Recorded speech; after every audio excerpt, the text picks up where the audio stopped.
अथ मंत्रपाठः।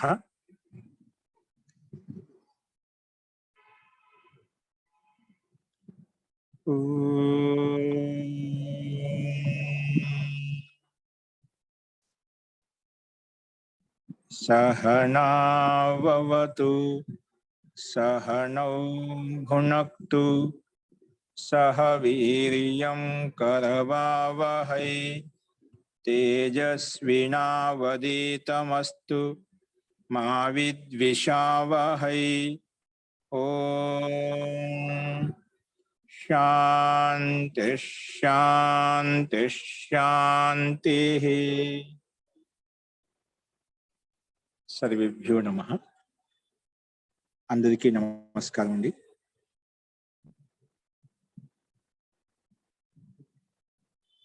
మనము కారక ప్రకరణం చెప్పుకుంటున్నాము. 4వ పాదంలో ప్రథమ అధ్యాయము.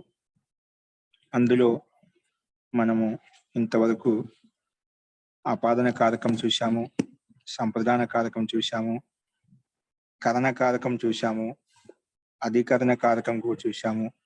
అలాగే ఈరోజు కర్మకారకం చూస్తున్నాము. కర్మకారకంలో కూడా నిన్న మనము కర్తృరేప్సితమం కర్మ, కర్తకు అత్యంత ఈప్సితమైనది ఏదైతే ఉందని కర్మ సంజ్ఞాన్ని పేరు పెట్టుకున్నాము. అదేవిధంగా తథాయుక్తం చానీప్సితం, కర్తకు ఏదైతే అత్యంత ఈప్సితం కానిది కూడా ఏదైతే ఉందో అక్కడ కూడా కర్మ సంజ్ఞ వస్తుంది క్రియాతో యుక్తమైనప్పుడు. సో ఆ సందర్భంలో కూడా కర్మ సంజ్ఞ వస్తుంది చెప్పాము. ఇలా చెప్పిన తర్వాత అకథితం చ, అపాదానము, సంప్రదానము, కరణము, అధికరణము ఇవన్నీ ఏవైతే చెప్పుకున్నామో వీటి ద్వారా ఇంకా చెప్పని ఏవైతే ఉన్నాయో వాటి అకథితం, అపాదాని కారకముల ద్వారా చెప్పబడినవి ఏవైతే ఉన్నాయో వాటన్నిటి కూడా అకథితం చ ప్రకారంగా అక్కడ కర్మ సంజ్ఞ వస్తుందని చెప్పి నిన్న మనము చూసామండి. సో అన్నిట్లలో అకథితం చలో ముఖ్యంగా కారిక చూసాం. మహాభాష్యం యొక్క కారిక దుహుధాతు, యాచ్ ధాతు, రుదు ధాతు, ప్రచ్ఛధాతు, భిక్షధాతు, చెయ్యి ధాతు, అలాగే భుయి ధాతు, శాస్ ధాతు. ఈ ధాతులన్నీ కూడా ద్వికర్మక ధాతువులు. ఒకటి కర్తకు ఈప్సితమైన దానికి సామాన్యంగా కర్తృరీప్సితమం కర్మ ప్రకారంగా కర్మ సంజ్ఞాన్ని పేరు పెట్టాం కాబట్టి కర్మని ద్వితీయ ప్రకారం ద్వితీయ విభక్తి వస్తుంది. ఇక్కడ ద్వికర్మక రెండో కర్మలో అక్కడ ద్వితీయ విభక్తి ఎలా వచ్చిందంటే ఈ సూత్రం ప్రకారం అకథితం చ ప్రకారంగా వచ్చిందని చెప్పి మనము చూసామండి. ఫస్ట్ సో ఇంతవరకు చెప్పిన పాఠంలో ఎవరికైనా సందేహాలు ఉన్నాయా? ఓం నమస్తే ఆచార్యజీ. ఆచార్య మహోదయ చెప్పండి. మనం నిన్న చెప్పుకున్నట్టు 47, 48 సూత్రంలో అభినివిశశ్చ, ఈ సూత్రంలో మనకు విష్ ధాతు ఉంది, దానికి అభి ప్లస్ ని 2 ఉపసర్గాలు ఉన్నాయి.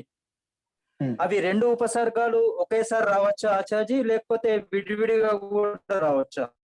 విడి కూడా రావచ్చు అండి. ఇక్కడ మనకు కలిపి ఒకటి ఉదాహరణ అదే కలిపి ఇచ్చారు. గ్రామం అభినివేశ 2 ఉపసర్గలు ఒకే చోట వచ్చాయి. నాకు కలిసి విడివిడిగా కూడా రావచ్చు. ఓకేనా, విడివిడిగా ఉన్నప్పుడు కూడా వస్తాయి అని చెప్పి అలాగా 2 ఉండాలని ఏం లేదు.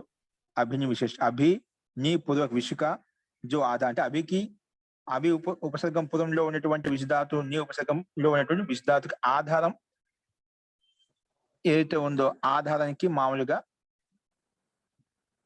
సంప్రదాన సంజ్ఞ అధికరణ సంజ్ఞ ప్రాప్తం అవుతుంటే ఇది వచ్చేసి అభి ఉపసర్గం ఉన్నప్పుడైనా నీ ఉపసర్గం ఉన్నప్పుడైనా మనకు ఖచ్చితంగా కర్మ సంజ్ఞ వస్తుంది చెప్పి ఈ సూత్రం చెప్పిందాం. సో అనివార్యం కాదండి, అంటే 2 కలిసి రావచ్చు, విడివిడిగా ఉండొచ్చు, విడివిడి కూడా ఉండొచ్చు. ఎందుకంటే స్థాశాం కర్మలో అక్కడ అది ఉపసర్గం ఉంది. షింగ్ ధాతు, స్థా ధాతు, ఆస్ ధాతు 3 ధాతులు చెప్పుకున్నామట. ఓకేనా, అక్కడ అన్నిటికీ ఒకే ఉపసర్గం ఉంది. ఇక్కడ ఒకే ధాతుకి 2 ఉపసర్గాలు వచ్చాయన్నమాట. కాబట్టి విడివిడి కూడా రావచ్చు, కలిపి కూడా రావచ్చు అండి. ఓకేనా, అలాగే కింద సూత్రము 48వ సూత్రము ఉపాన్ వ్యత్యాంగ్ వసః, ఇందులో మాత్రం 4 ఉపసర్గాలు ఇచ్చారు. విడివిడిగా ఏదైనా రావచ్చు కదా ఇక్కడ. అందుకే విడివిడి కింది సూత్రంలో 2 ఒకటే ఇచ్చారు. అటు విడివిడి రావచ్చు. ఒక ఉదాహరణ చూపించారు, ప్రసిద్ధమైన ఉదాహరణ. ఇక్కడ ఉపాన్ వద్యాంగ్ వస్లో ఉప అను అది ఆంగి 4 ఉపసర్గాలు ఉన్నాయి. ధాతు ఒకటే ధాతు వస్ ధాతు. ఇక్కడ విడివిడిగా ఉదాహరణ ఇచ్చారన్నమాట. అట్లా ఏదో రావచ్చండి. అది ఏదైనా ఎక్కడ ఏ సందర్భాన్ని బట్టి అర్థాన్ని బట్టి ఏదో ఒకటి రావచ్చు, ఏ 2 రావచ్చు.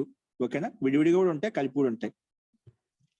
ఇక్కడైతే మనకు విడివిడిగా స్పష్టంగా కనిపిస్తున్నాయండి ఉపాన్ వద్యాంగ్ వసహలు. కాబట్టి విడివిడినే ఇబ్బంది లేదండి. అట్లా మనకు ఈ సూత్రార్థం ద్వారా ఆ ద్వౌ అస్థి చేతేవైతే అని మనకు విశేషమైన కథను ఇవ్వలేదు అన్నమాట. కాబట్టి 2 ఉన్నా ఇబ్బంది లేదు. ఒకటి వచ్చిన ఏదో ఉపసర్గం అనివార్యంగా ఉండాలి. ఇది మటుకు సత్యాన్ని అర్థాన్ని చెప్తుందన్నమాట. అస్తు ఆచార్య అలాగే ధన్యవాదాలు ఆచార్య గురువు చెప్పండి. శిష్యం ప్రశ్నం పృచ్చతి అనే దానికి అకథితంచ ఎగ్జాంపుల్ గా చెప్పుకోవచ్చండి. అది చెప్పొచ్చండి. ఇదే గురువు శిష్యం ప్రశ్నం పృచ్చతి, అది ఎగ్జాంపుల్ గా చెప్పుకోవచ్చా అని. గురువు శిష్యం ప్రశ్నం పృచ్చతి, అక్కడ 2 కర్మలు వచ్చాయి కదా, అంటే ద్వితీయ. మనకి అదే మనకి చెప్పున్నదా ఎక్కడ ఈ ధాతు ఇక్కడ వచ్చింది కదా, ఏ ధాతు అకథితం చాలు. అదే అదే దానికి ఎగ్జాంపుల్ ఆ సూత్రం ద్వారానే వస్తుందా అని. ఆ సూత్రం ద్వారా వస్తుంది. గురువు శిష్యం ప్రశ్న పృచ్చతి. గురువుకి ఏమి ఇష్టము? ప్రశ్న అడగడం ఇష్టం అట. అందుకే గురువు శిష్యం పృచ్చతి అడుగుతున్నాడు. ఏమడుగుతున్నాడు? ప్రశ్న అడగడం ముఖ్యం అట.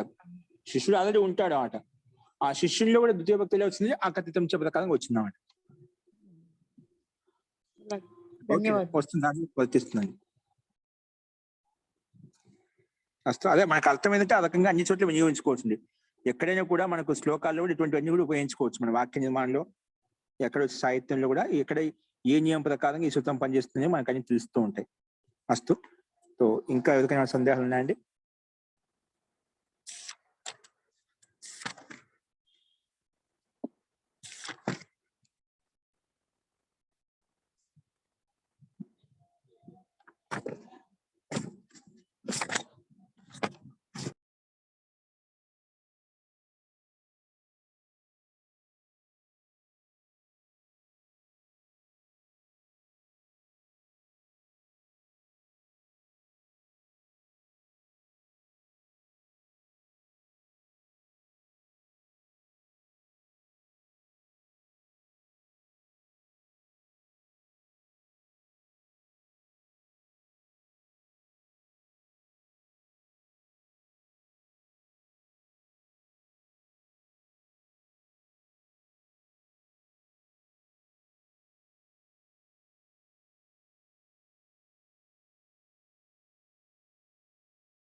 క్షమ్యతామండి.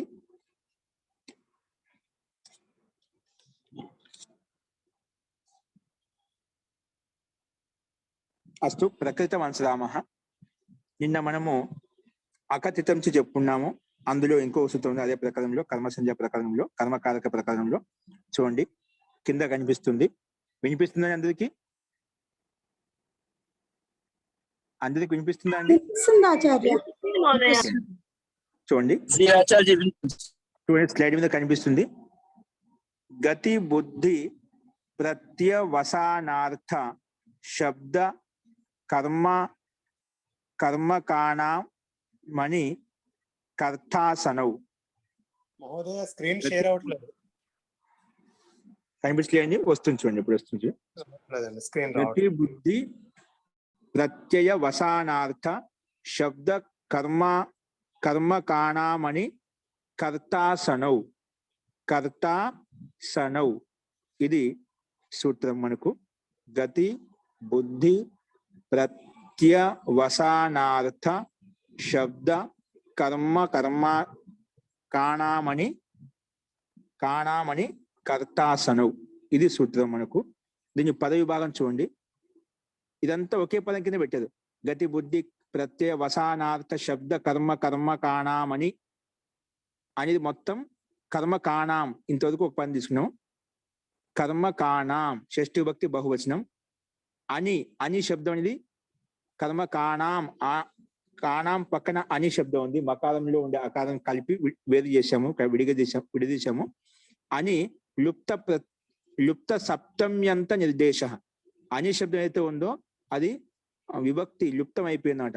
లుప్త సప్తమ్యంత నిర్దేశ అని లుప్త సప్తమ్యంత నిర్దేశ.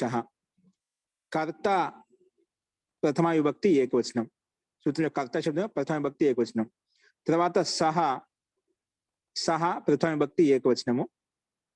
నౌ సప్తమి విభక్తి ఏకవచనము. నవ్ అనేది సప్తమి విభక్తి ఏకవచనము. సో ఈ రకంగా పద విభాగం మనం చూసుకోవాలి. సో కర్త ప్రథమ విభక్తి ఏకవచనము, సహ ప్రథమ విభక్తి ఏకవచనము, నౌ సప్తమి విభక్తి ఏకవచనము.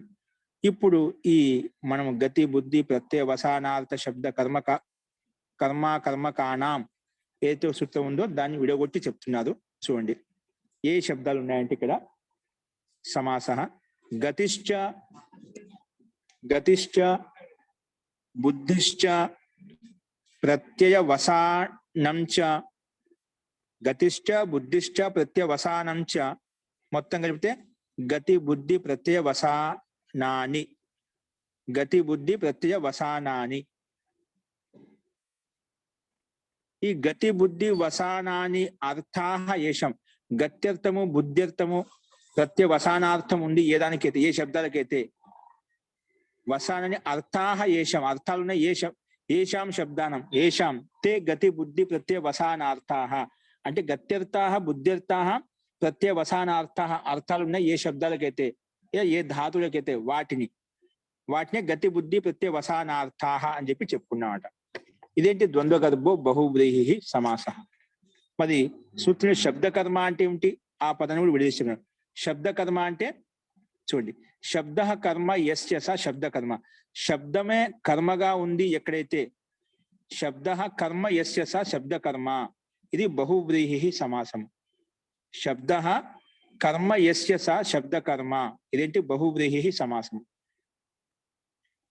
నెక్స్ట్ చూడండి, న విద్యతే కర్మ యస్య సో అకర్మకః. సూత్రంలో శబ్ద కర్మ అకర్మకాణం గతి బుద్ధి ప్రత్యయ వసానార్థ శబ్ద కర్మ అకర్మకాణం. అకర్మక అంటే దాన్ని విడగొట్టి చెప్పాడు. అకర్మక అంటే నా విద్యతే కర్మ యస్య స అకర్మకః అంటే విద్యమానంగా లేదు కర్మ ఎక్కడైతే దాన్ని సో అకర్మక, దాన్ని అకర్మక ధాతు అంటాం. ఓకే, దాన్ని అకర్మక ధాతు అని చెప్పి చెప్పుకుంటామట. ఈ రకంగా శబ్ద కర్మ అంటే శబ్ద కర్మ యస్య స శబ్ద కర్మ. ఎక్కడ శబ్దమే కర్మగా మారిపోయిందని శబ్ద కర్మ అంటాము. నా విద్యతే కర్మ యస్య స అకర్మక, అక్కడ విద్యమానంగా లేదు కర్మ ఎక్కడైతే ఏ ధాతుకే దాన్ని అకర్మక అని చెప్పి చెప్పుకుంటాం. అందుకే నా విద్యతే కర్మ యస్య సో అకర్మక. ఇది బహువ్రీహి సమాసం అన్నమాట. అస్తు నెక్స్ట్ వచ్చేసి ఇది మొత్తం కలిపి సమాసం చెప్పుకుంటున్నామట. గతి బుద్ధి ప్రత్యయ వసానార్థాశ్చ ముందు చెప్పుకున్నాం సమాసము. అలాగే శబ్ద కర్మను విడిగా చెప్పుకున్నాం.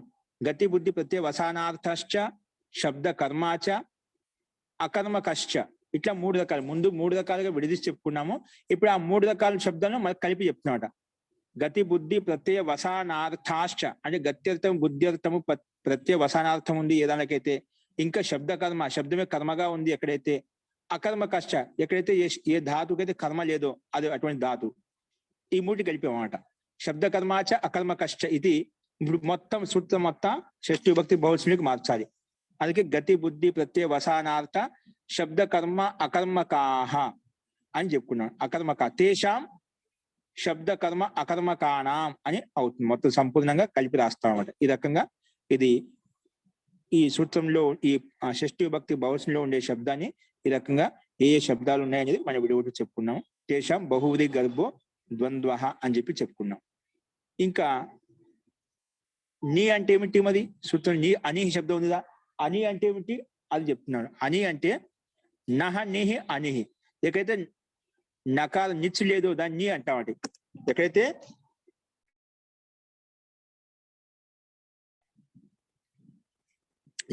నీ లేదో దాన్ని అని అంటామట. నా నిహి అనిహి, నా నిహి అనిహి తస్మిన్ నై తత్పురుష సమాస. ఎక్కడైతే నీ లేదో అంటే నిచ్చు ప్రతి యొక్క నకారం లేదో, ఎక్కడైతే నీ లేదో దాన్ని అనిహి అంటామట. అనిహి అంటే అర్థమైందా? ఎక్కడైతే నీ లేదో దాన్ని అనిహి అని చెప్పి చెప్పుకుంటాం.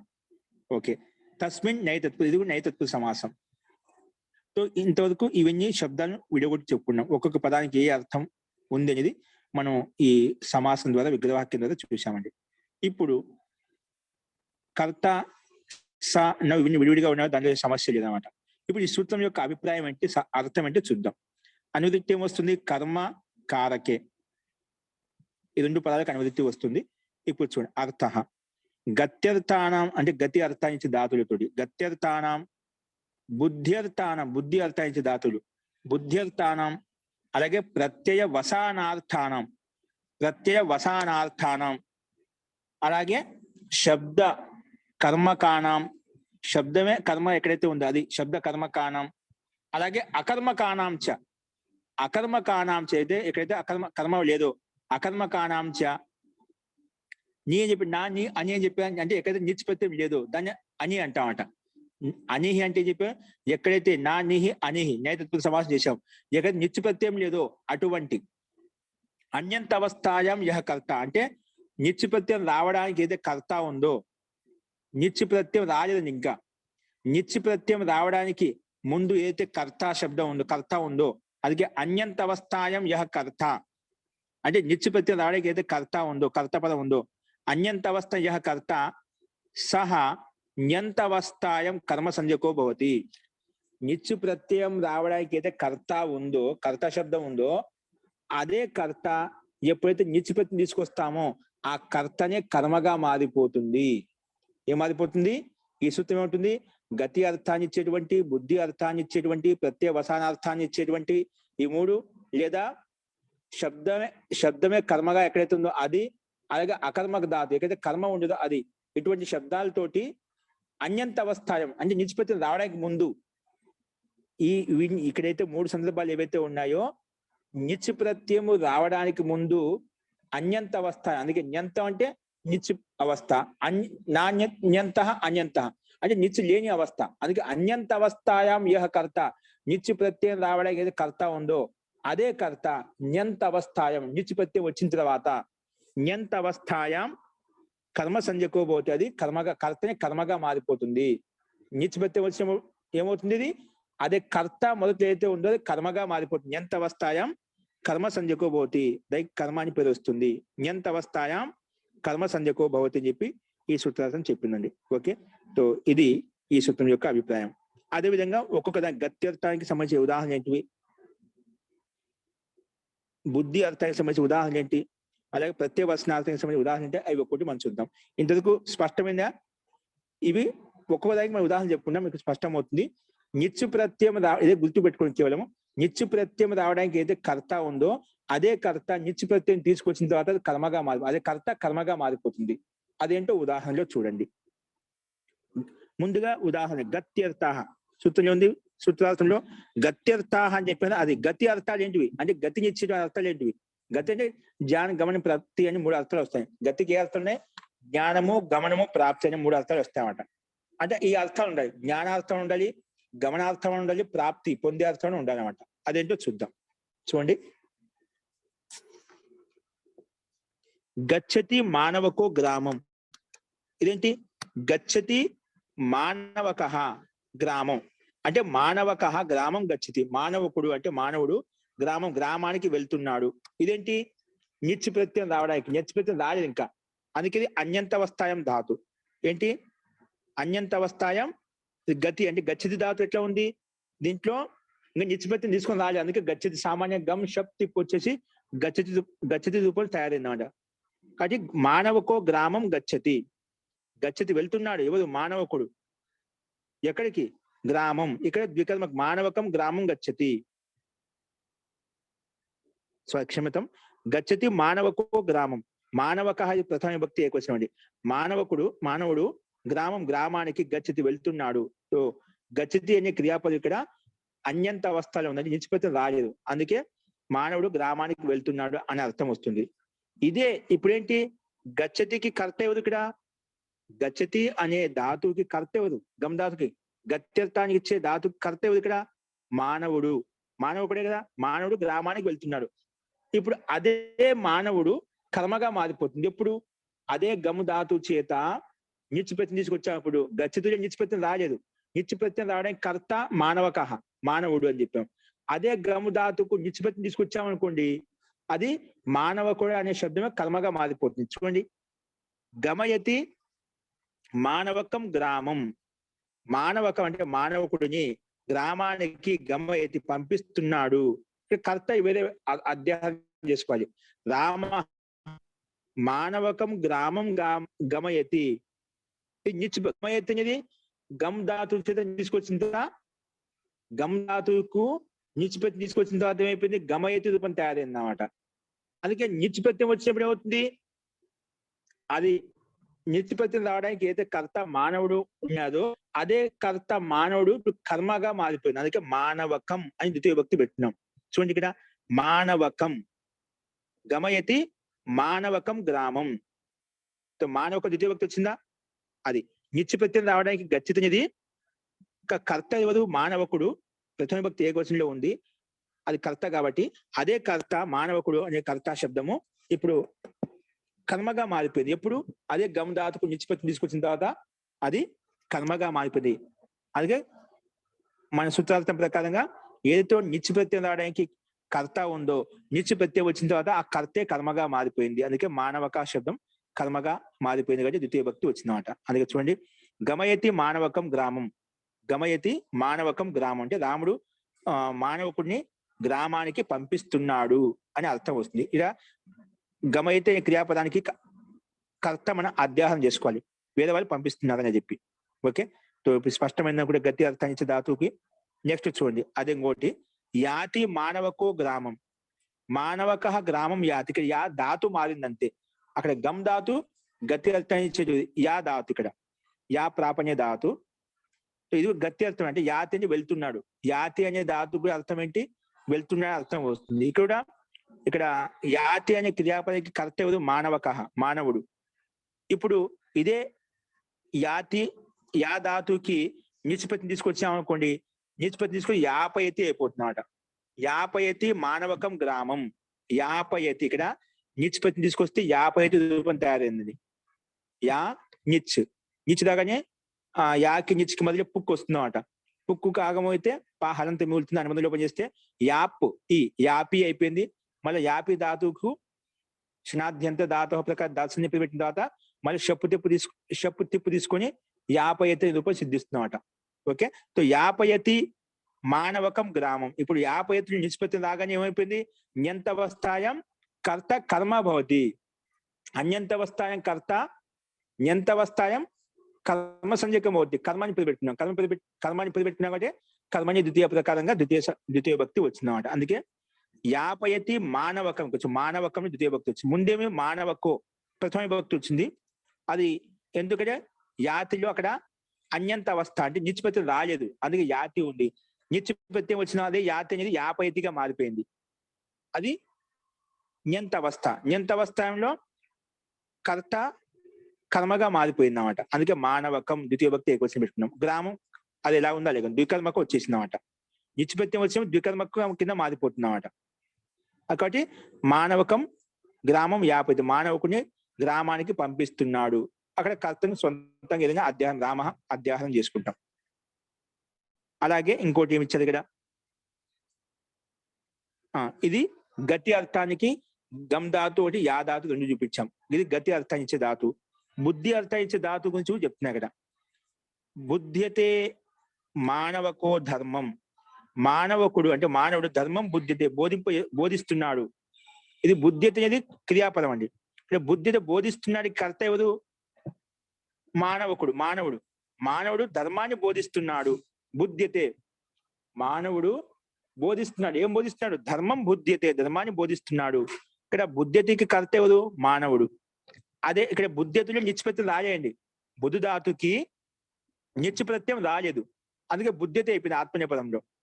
అదే బుద్ధు ధాతుకు నిత్యప్రత్యయం తీసుకొచ్చామనుకోండి, బోధయతి మానవకం ధర్మం. బోధయతి మానవుడు, వేరే దేవదత్తుడు లేక గురువు మానవకం ధర్మం బోధయతి, ధర్మం చెప్పిస్తున్నాడు అని అర్థం వస్తున్నాడు.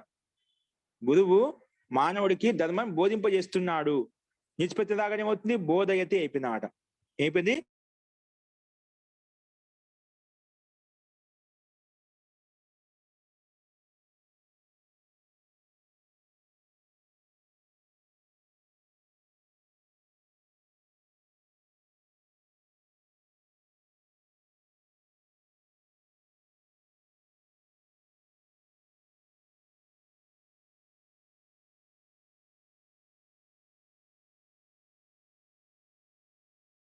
అప్పుడు కర్త ప్రథమ భక్తిలో ఉంది సామాన్యంగా. సో ఈ రకంగా ఇక్కడ కూడా మనం అర్థం చేసుకోవాలి. ఇది బుద్ధి అర్థాన్ని ఇచ్చేటువంటిది. అంటే ఇప్పుడు గురువు మానవుడికి ధర్మం బోధిస్తున్న బుద్ధిని బోధిస్తున్నదా అంటే బుద్ధిని వికసింపజే బుద్ధి అర్థమే కదా ఇది. అంటే బుద్ధిని వికసింపజేసుకుంటే బోధన జరుగుతుంది, ఉపదేశం జరుగుతుంది. కాబట్టి ఇది బుద్ధి అర్థాన్ని ఇచ్చేటువంటి కథనం అనమాట. అందుకే బుద్ధి అర్థాన్ని ధాతు ఏంటి? బుధు ధాతు, బుధ అవగమనే. ఇక్కడ బుద్ధి అర్థాన్ని ధాతు చేత ఈ రకంగా మనం తీసుకున్నాం. అస్తు. ఇంకోటి కూడా ఎగ్జాంపుల్ చెప్తున్నారు. వేత్తి మానవకో ధర్మం, మానవుడు ధర్మాన్ని తెలుసుకుంటున్నాడు. వేత్తినే విధి జ్ఞాన ధాతు చేత వేత్తి జరుగుతుంది. ఇది తెలుసుకునే అర్థంలో, ఇది కూడా జ్ఞానం తెలుసుకునే అర్థంలో, బుద్ధి అర్థంలోనే ఉంది. ఇది కూడా తెలుసుకుంటే ఒక బుద్ధి ద్వారా తెలుసుకుంటాం కదా. ఇంకా బుద్ధి అర్థాన్ని ధాతు కాబట్టి మానవక ధర్మం వేత్తి, దీన్ని అన్వయం చేసుకుని మానవకో ధర్మం వేత్తి, మానవకుడు ధర్మాన్ని తెలుసుకుంటున్నాడు. ఇక్కడ మానవకు ఎలా వచ్చింది? కో మానవక అనేది కో ఎలా సంధి వల్ల అది జరిగిపోయిందండి. కాబట్టి దాన్ని ఏదో విధంగా అనుకో హర్ష ప్రకారంగా సామాన్యంగా ఓకారం అయిపోయింది. వస్తు తో మానవకో ధర్మం వేత్తి, తెలుసుకుని మానవుడు ధర్మాన్ని తెలుసుకుంటున్నాడు. అదే ఇది వేత్తి విధి ధాతు కర్త ఎవరు? ఇక్కడ మానవుడు. అదే వేదయతి, వేదయతిది నిష్పత్తి వచ్చి అదే విధి ధాతుకు నిష్పత్తి తీసుకొచ్చినప్పుడు ఏమవుద్ది? వేదయతి అయిపోయినమాట. వేదయతి అయినప్పుడు వేదయతి మానవకం ధర్మ. అదే మానవక అనేది ప్రథమ విభక్తిలో ఉండేది. అదే మానవక శబ్దం కర్మలోకి కర్మ సంధ్య అయిపోయింది. కర్మ సంధ్య కావాలనే కర్మని ద్వితీయ ప్రకారంగా ద్వితీయ భక్తి వస్తుంది అన్నమాట. అందుకే వేదయతి మానవకం ధర్మం అంటే రాముడు మానవకం ధర్మం వేదయతి, వేదాన్ని తెలియజేస్తున్నాడు. మానవుడు ధర్మాన్ని ప్రజలకు తెలియజేస్తున్నాడు, అలా చెప్పుకోవచ్చు. మానవకం ధర్మం వేదయతి అంటే మనుషుల యొక్క ధర్మాన్ని తెలియజేస్తున్నాడు. సో వేదయతి ఎంత అవస్థలో కర్త అనేది కర్మగా మారిపోయింది. అందుకే మానవకం అనే శబ్దం వచ్చేసింది మనకు. ఓకే, ఈ రకంగా మనం చూసాము. సో ఇవి ఏంటి? బుద్ధి అర్థాన్ని ఇచ్చే దాకా రెండు చూసామట. ఏ అర్థాన్ని ఇచ్చేది? బుద్ధి అర్థాన్ని ఇచ్చేది రెండు అర్థాలు చూసాము. నెక్స్ట్ చూడండి, గత్యర్థాః బుద్ధ్యర్థాః ప్రత్యవసానార్థాః. ప్రత్యవసానార్థం అంటే చూడండి ఇక్కడ ఉదాహరణ, భుంక్తే మానవకో రోటికాం. భుంక్తికి ప్రత్యవసానార్థ అంటే ప్రత్యయం యొక్క అర్థం ఉంటుంది. ఇక్కడ ప్రత్యవసానార్థం అంటే ప్రత్యయం యొక్క అర్థం ఉంటుంది.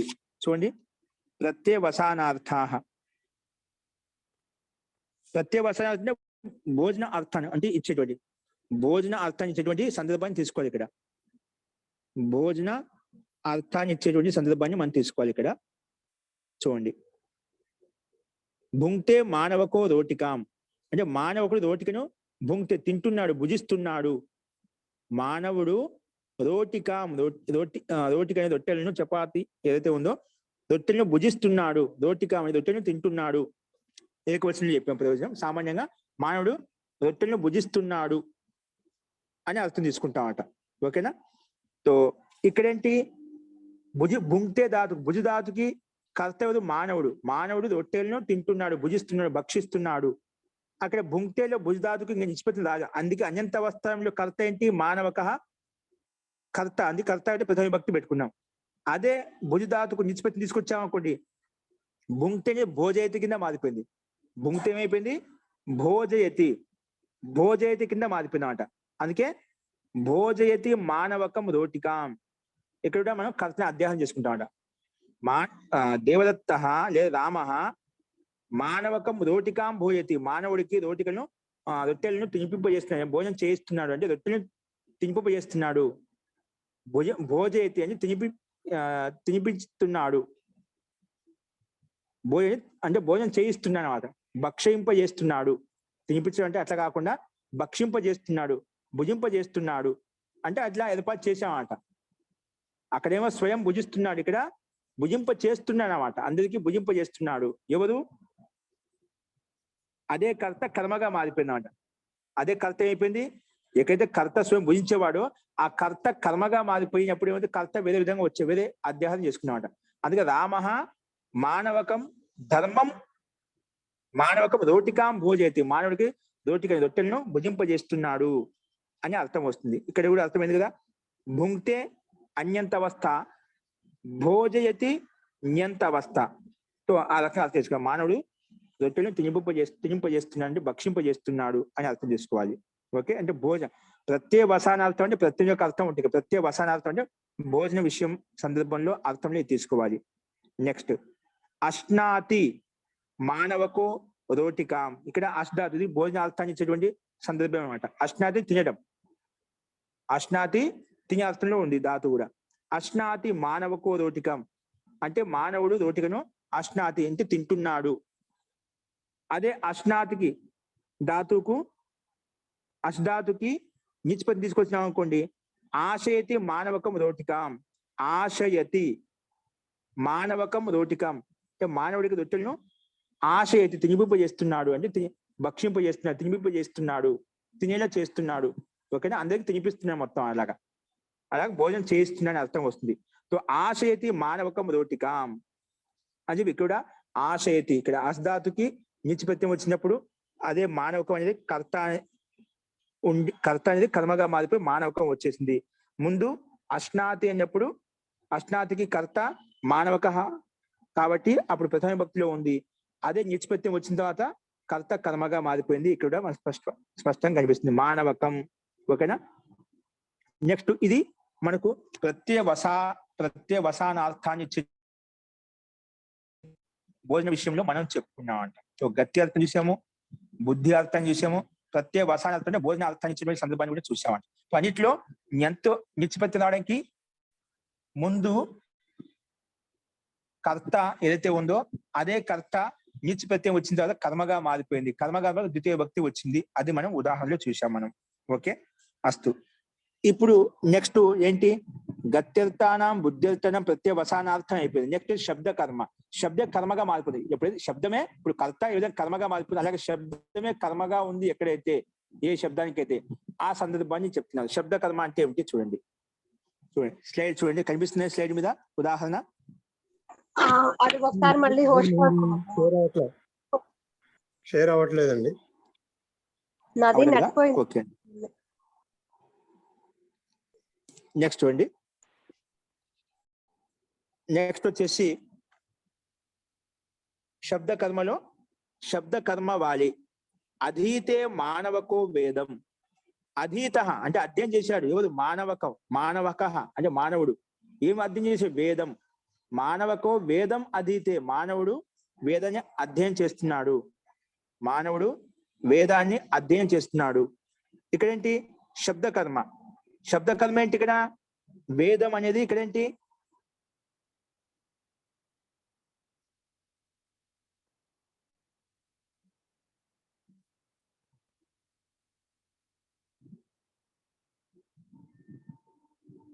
ఇక్కడ మానవుడు వేదాన్ని అధ్యయనం చేస్తున్నాడు. అదే అధీతలో అధీపుడు ఇంగ్ ధాతు, అధీతే చదువు అధ్యయనం చేస్తున్నాడు. ఇప్పుడు ఇదే ధాతువుకు నిత్యప్రత్యయం రావడానికి ముందు అధీతే వచ్చిందన్నమాట. నిత్యప్రత్యయం వచ్చిన తర్వాత ఏమవుతుంది? అప్పుడు నిత్యప్రత్యయం వచ్చిన తర్వాత అధ్యాపయతే అవుతుందన్నమాట. అధీతే అనేది అధ్యయనం చేస్తున్నాడు. అది నిత్యప్రత్యయం తీసుకొస్తే అధ్యాపయతి, అధ్యయనం చేస్తున్నాడు. అప్పుడు అధీతే అనేప్పుడు అధ్యయనం చేస్తున్నాడు, స్వయం చేస్తున్నాడు. అధ్యాపయతి అనుకోండి, అధ్యయనం చేయిస్తున్నాడు. అధ్యయనం చేయించేటప్పుడు ఏమైపోయింది? ఏదైతే మానవక అనే శబ్దం ఉందో అది కర్మగా మారిపోయింది. ఏమైపోయింది? కర్మగా. అందుకే అధీతో మానవకో వేదం, మానవుడు వేదాన్ని అధ్యయనం చేస్తున్నాడు. ఎప్పుడు నిత్యప్రత్యయం వచ్చిన తర్వాత అధ్యాపయతి మానవకం వేదం, అధ్యాపయతి మానవకం వేదం. ఎక్కడైతే మానవుడు ఎప్పుడు వేదాన్ని గ్రహిస్తున్నాడో, వేదాన్ని చదువుతా శబ్దాన్ని గ్రహిస్తున్నాడో అదే శబ్ద కర్మ ఇక్కడ ఏమిటి?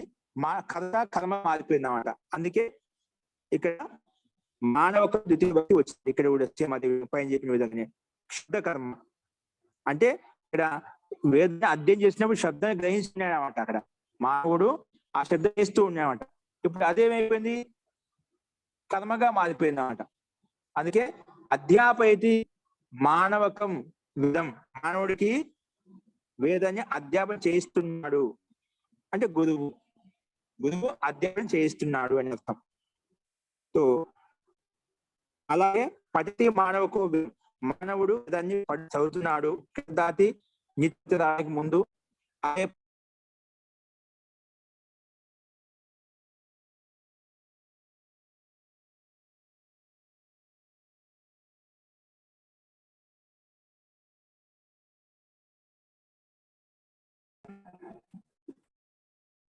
మానవుడికి వేదాన్ని చదివింపజేస్తున్నాడు. ఏంటి? మానవకం వేదం చూడండి కింద పఠతి మానవకో వేదం అంటే మానవుడు వేదం పఠతి నిత్యపతి రావడానికి ముందు స్థితి. అందుకే మానవుడు వేదాన్ని చదువుతున్నాడు. అదే పఠిత నిత్యపతి తీసుకొచ్చిన తర్వాత పాఠయతి మానవకం వేదం. ఇక్కడ మానవక అనే కర్త మానవకం కర్మగా మారిపోయింది. ఎప్పుడైతే పాఠయతి అని చెప్పుకున్నామో, పాఠయతి అంటే చదివిస్తున్నాడని చెప్పినప్పుడు వెంటనేది ఏమైపోయింది? కర్త మారిపోయింది. నెక్స్ట్ చూడండి అకర్మక ధాతు. ఇప్పుడు శబ్ద కర్మ చూసాం కదా, అక్కడ కర్త కర్మగా మారిపోయింది ఇక్కడ కూడా. నెక్స్ట్ అకర్మక ధాతు అకానం చెప్పుకున్నాం కదా. ఆస్తి దేవదత్త, ఇక్కడ కర్మ లేదు. దేవదత్త ఆస్తి. ఆస్తి అంటే కూర్చుంటున్నాడు. ఆస్ ధాతు ఉపవేశం ధాతు. దేవత కూర్చుంటున్నాడు. ఇక్కడ ఆస్తి ధాతుకి నిష్పత్తిని తీసుకురాలేదు. అదే ఆస్ ధాతుకు నిష్పత్తిని తీసుకొచ్చిన ఏమవుతుంది? నిష్పత్తిని తీసుకొస్తే ఏమవుతుంది? ఆశయతి దేవదత్తం. దేవదత్త అనే కర్త అదే ఆశయతి, అదే ఆస్ ధాతుకు నిష్పత్తిని తీసుకొని రాగానే అయిపోయింది దేవదత్త అనేది దేవదత్తం అయిపోయింది. అంటే కర్త అనేది కర్మగా మారిపోయింది. అందుకే దేవదత్తం ఆశయతి అంటే దేవదత్తుణ్ణి కూర్చోబెడుతున్నాడు. ఎవరు కూర్చోబెట్టి కర్త భిన్నంగా అధ్యాహారం చేసుకోవాలి. అంటే రామ దేవదత్తం ఆశయతి కూర్చోబెడుతున్నాడు చేసుకోవాలి. ఓకే. సో అదేగా శేతే దేవదత్త, శేతే దేవదత్త కర్త, శేతే క్రియాపదము. దేవత్తుడు నిద్రపోతున్నాడు. ఇక శేతిలో నిష్పత్తి రాలేదు. ఇంకా మనకు నిష్పత్తి రావడానికి కర్త దేవదత్తుడు నిద్రపోతున్నాడు అని చెప్పాము. అదే శ్రీధాతుకి నిష్పత్తి తీసుకొని షాయే దేవదత్తం అంటే పితా దేవదత్తం షాయతి, లేదంటే ఏదో ఒకటి చెప్పుకోవచ్చు అనమాట. కర్త అధ్యాసం ఏం చూసుకో రామ దేవదత్తం షాయతి. ఓకే. సో ఈ రకంగా షాయతి అనేది ఇక్కడ నిష్పత్తి వచ్చిన తర్వాత షాయతి అనే రూపం తయారవుతుంది. కాబట్టి ఎక్కడైతే దేవదత్త అనే కర్త ప్రథమ భక్తిలో ఉన్నదో అదే నిష్పత్తిని తీసుకుని రాగానే దేవదత్తం అనేది మారిపోయింది అన్నమాట. అది కర్మగా మారిపోయింది. సో మొత్తానికి నిత్య ప్రత్యయం రావడానికి ముందు ఏదైతే కర్త ఉందో నిత్య ప్రత్యయం వచ్చిన తర్వాత అదే కర్త కర్మగా మారిపోతుంది. అట్లా మనం ఒక ధాతు బుద్ధి అర్థించేటువంటిది ప్రత్యవసానార్థము శబ్దకర్మ, మళ్ళా అకర్మ ధాతుతోటి మనం ఇలా ఉంటుందో అది ఈ రకంగా చూసామండి. ఈ రకంగా అన్నిట్లో నిష్పత్తి దానికి ముందు అయితే కర్త ఉందో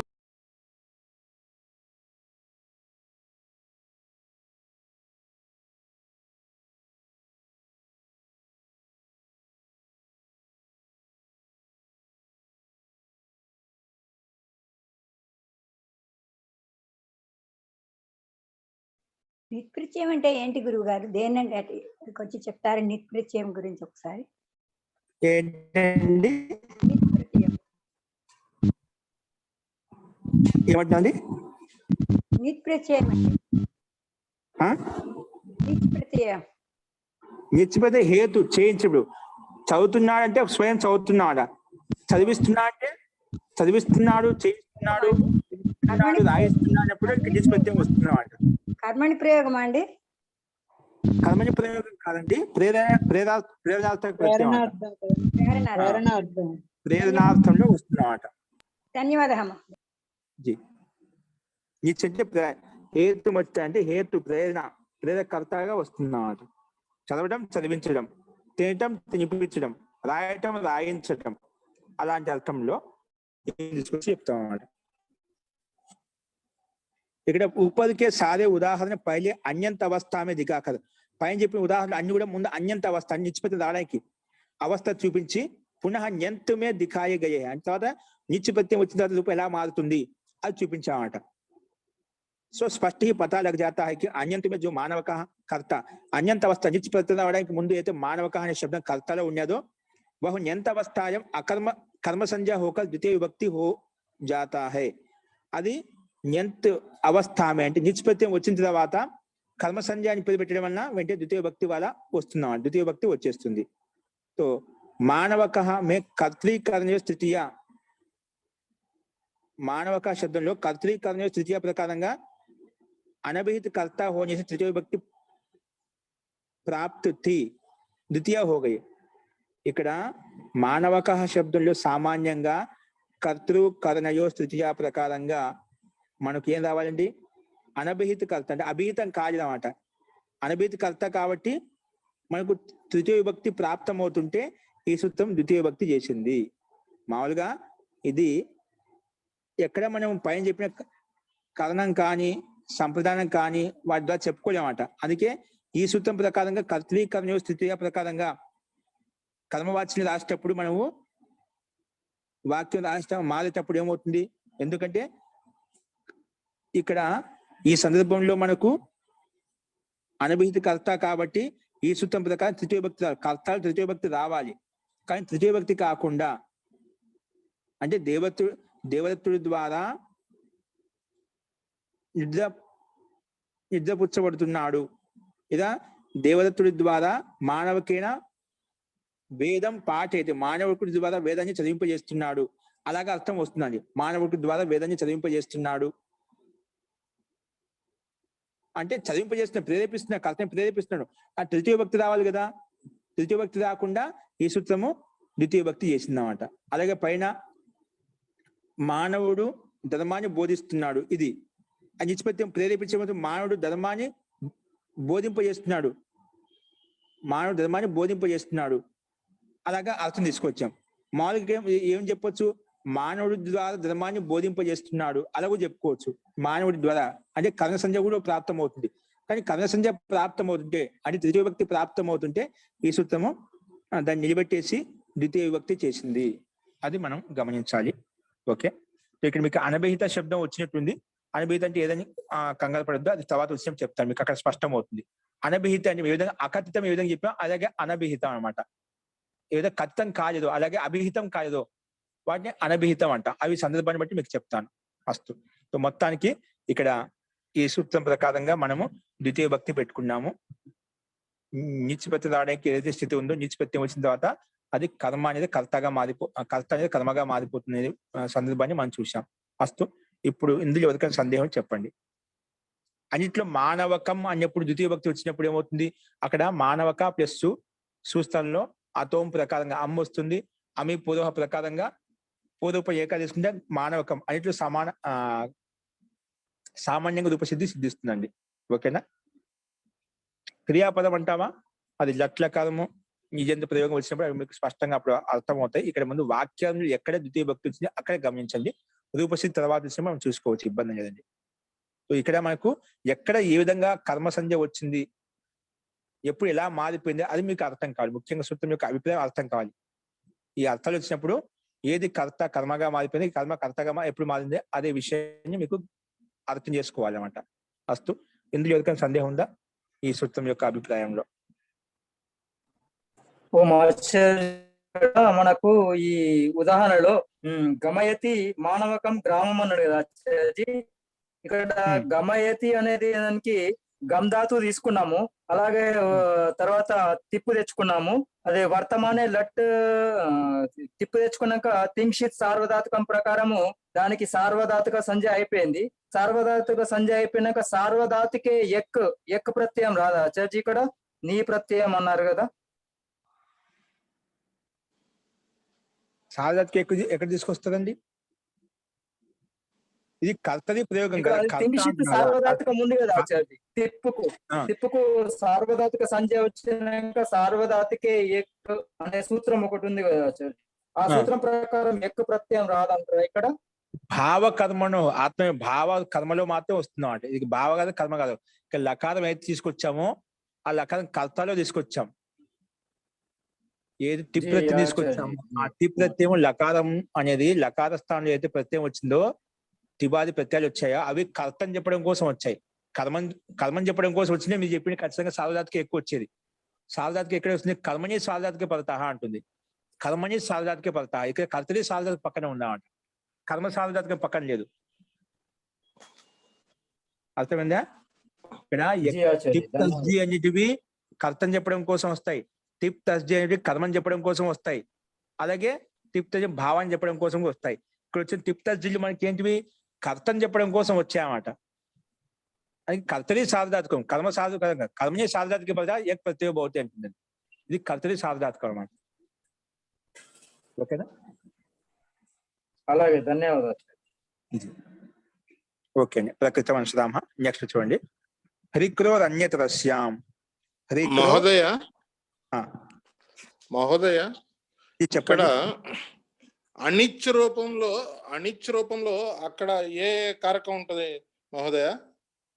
అది క్రియ, అక్కడ కర్తరి కారకం ఉంటుంది. కర్త ప్రథమ భక్తే ఉంది కదా, కర్తరి కారకం. అనిత్యలో ఎప్పుడు కర్తరి కారకం కర్తృకారకం ఉంటది, కర్తృకారకం ఉంటది. అవును, ఎందుకంటే ఆ క్రియాపదం కర్తెవరు? బుద్ధ్యతకి కర్తెవరు? మానవక. అవునవును. కాబట్టి అక్కడ గచ్చికి కర్తెవరు? మానవక. మానవక అంటే ప్రథ. అవునవును. కాబట్టి అక్కడ కర్తృకారకం అక్కడ ఉంటుంది.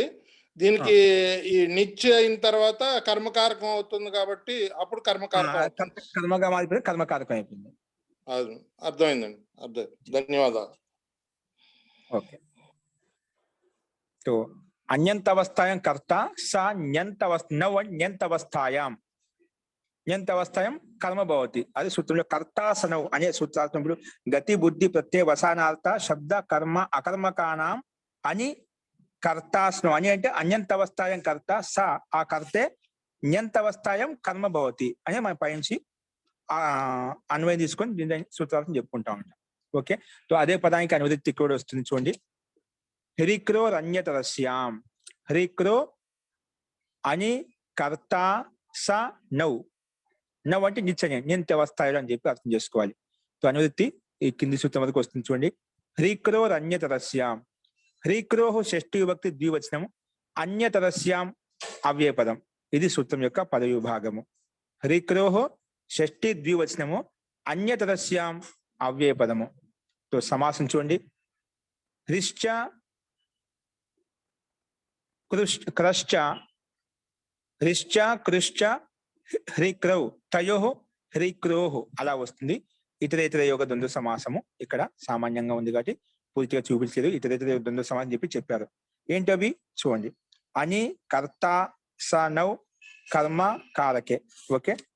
సో ఇవి అనువృత్తి వస్తున్నాయి. సూత్రార్థం వస్తుంది. అర్థ హ్రీ ధాతు కృయి ధాతు. ఏ ధాతులు అండి? హృక్రో అంటే సూత్రం ఏంటివి? హృయి ధాతు కృయి ధాతు అని చెప్పి అర్థం చేసుకోవాలి. ఇక్కడ అవే సమాసం ద్వారా హృక్రోహ్ అయిపోయి, రెండు ధాతులు కలుపుతున్నాయి, అలాగే అయిపోయినాయి.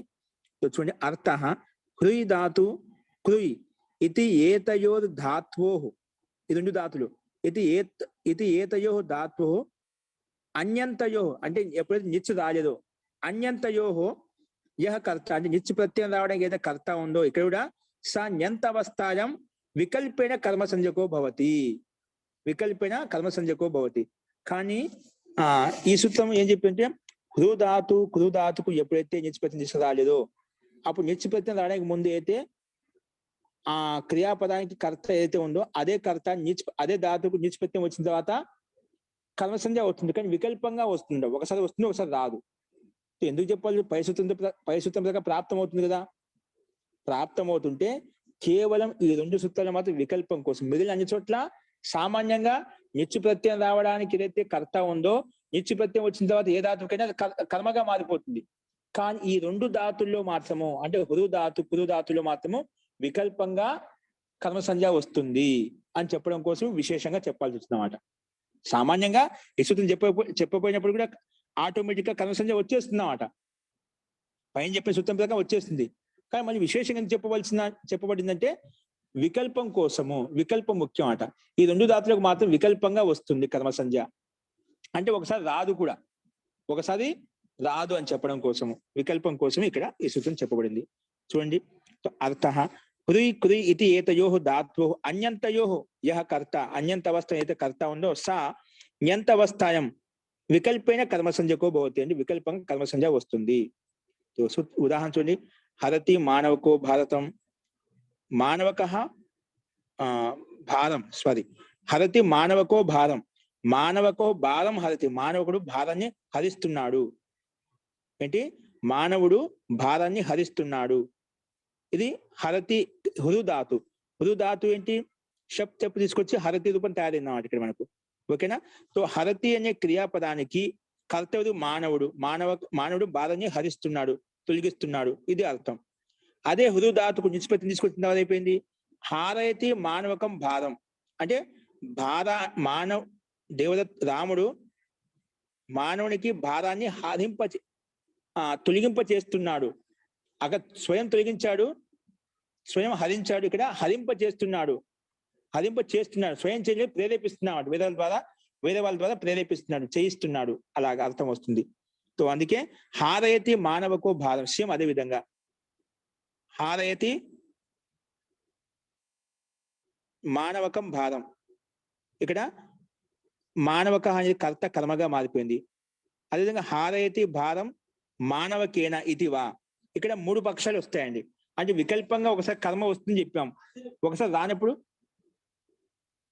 వా నేను దూరం కూర్చో, నేను అనుకుంటున్నా ఏదో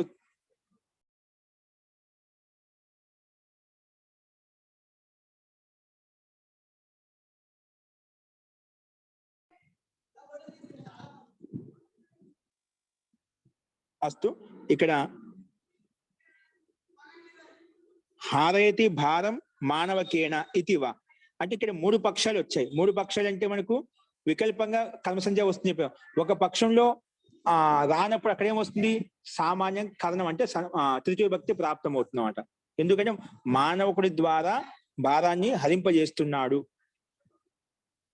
అంటే కర్త ప్రేరేపిస్తున్నాడు. వేరే వ్యక్తి చెప్పాడు, రాముడు మానవుడి ద్వారా ఆ వ్యక్తి యొక్క భారాన్ని హరింపజేస్తున్నాడు అని అర్థం వస్తున్నాడు. అందుకే ఒక పక్షంలో కర్మ సంజ్ఞ వస్తుంది, దాని పక్షంలో వస్తుంది, తృతీయ భక్తి వస్తుంది అన్నమాట. అందుకే 3 రూపాయలు వచ్చేసాయి. ఏంటి? ఒకటి హరతి మానవకో భారం, మానవుడు భారాన్ని హరిస్తున్నాడు. ఒకటి మానవుడి యొక్క భారాన్ని హరింప చేస్తున్నాడు, రాముడు మానవకం భారం హరింప చేస్తున్నాడు. అలాగే నెక్స్ట్ వచ్చేసి 3వ రూపం ఏంటి?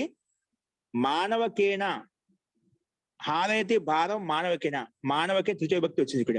అంటే మానవకుడి ద్వారా భారాన్ని హరింప చేస్తున్నాడు.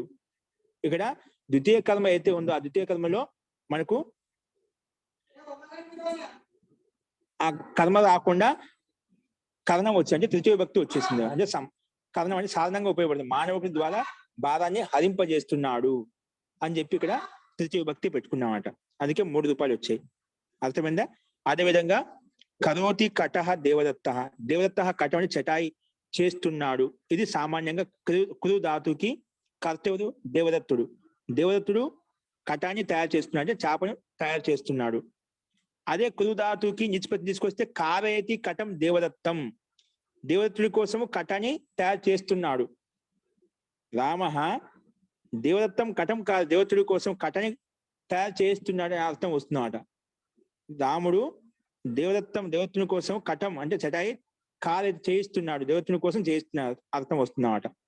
దేవదత్తునికి చేస్తున్నాడు, దేవదత్తం కటం కాదు, దేవదత్తుడికి కటం చేయిస్తున్నాడు.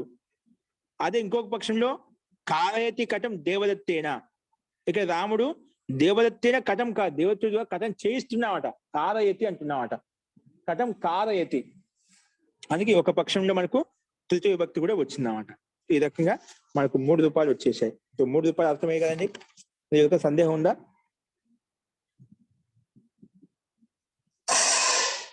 ఎప్పుడైతే కర్మసంధ్య కాదో అప్పుడు, ఎక్కడైతే కర్మసంధ్య కాలేదో అప్పుడు సామాన్యంగా కర్తృ కర్ణ్యో తృతీయ ప్రకారంగా తృతీయ ద్వారా వస్తుంది. కర్ణ్యో తృతీయ ప్రకారం తృతీయ విభక్తి వస్తున్నాడు. ఈ రకంగా 3 రూపాయలు మనకు సిద్ధించాయి. సో అందుకే విశేషంగా చెప్పాల్సి వచ్చిందన్నమాట. అందుకే తృతీయ విభక్తి కూడా ఉంటుంది, కర్మ కూడా ఉంటుంది, కర్త కూడా ఉంటుంది అన్నమాట. ఓకే, ఈ రకంగా మనం ఈ కర్మ సంధ్య ప్రకారంగా ఇక్కడ పూర్తిగా చెప్పుకున్నాము. ఇందులో ఎవరికైనా సందేహం చెప్పండి. గురువు గారు, దేవదత్త కటం కరోతి అంటే ఇది కర్తగా ఉంది అక్కడ. కర్త కరోతికి కర్త దేవదత్తుడు చేస్తున్నాడు. ఏం చేస్తున్నాడు? దేవదత్తుడు చేస్తున్నాడు. ఏం చేస్తున్నాడు? కటాన్ని చేస్తున్నాడు, అంటే చటాయి చేస్తున్నాడు. అవును. రెండవది అన్యంత వస్తు కదండి, అన్యంత కరోతిలో అన్యంత నిష్పత్తి లేదు, కరోతి నిష్పత్తి లేదు. కారయతి అన్నప్పుడు దేవదత్తం కటం కారయతి, దేవదత్తుడు న్యంత ప్రయోగం. అప్పుడు ఇంకొక ద్వితీయం రానప్పుడు, తృతీయం రానప్పుడు దేవదత్తేన కటం కారయతి. ఇక్కడ ఏది కర్త ఉందో అప్పుడు న్యంతవస్థాయాం ఏం చెప్పాము? అన్యంతవస్థాయంలో ఏదైతే కర్త ఉందో న్యంత నిష్పత్తి తీసుకుని అది కర్త కర్మగా మారిపోతుంది. అది ఒక పక్షంలో మారిపోయింది, ఒక పక్షంలో కర్మ మారిపోయి అప్పుడు ఏం వస్తుంది? ఆ కర్త కరణంగా మారిపోయింది. ఇక్కడ అది వికల్పమైనప్పుడు వికల్పక్షం రావాలి. ఆ కర్త కరణంగా మారిపోయింది. అన్యంతవస్థాయాం యహ కర్త న్యంతవస్థాయాం కరణం భవతి. కరణం అంటే తృతీయ విభక్తి సాధకతం కరణం కరణ సంజ్ఞ పెట్టాం కాబట్టి కర్తృ కర్ణయో తృతీయ ప్రకారం తృతీయ విభక్తి వస్తుంది. అంటే న్యంతవస్థలో కరణం వచ్చింది, కర్మ వచ్చింది, వచ్చేసామంట వికల్పంగా కదా. అనేది కరణంగా మానవకం అన్నప్పుడు కర్మగా 2 రకాలుగా అదే కర్తే కరణం కర్మ అది కర్త 3 రకాలుగా పరిణామం చెందింది అన్నమాట.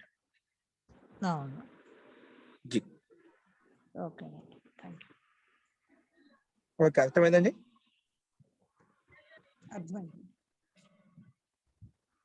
ఓకే అండి, ఈ రకంగా మనం కర్మ సంధ్య కూడా మనం చూసామండి. జీ నిర్మలా గారు చెప్పండి. షేటిలో ధాతు ఏంటి మహోదయ? షీంగ్ ధాతు. షీంగా? సరే.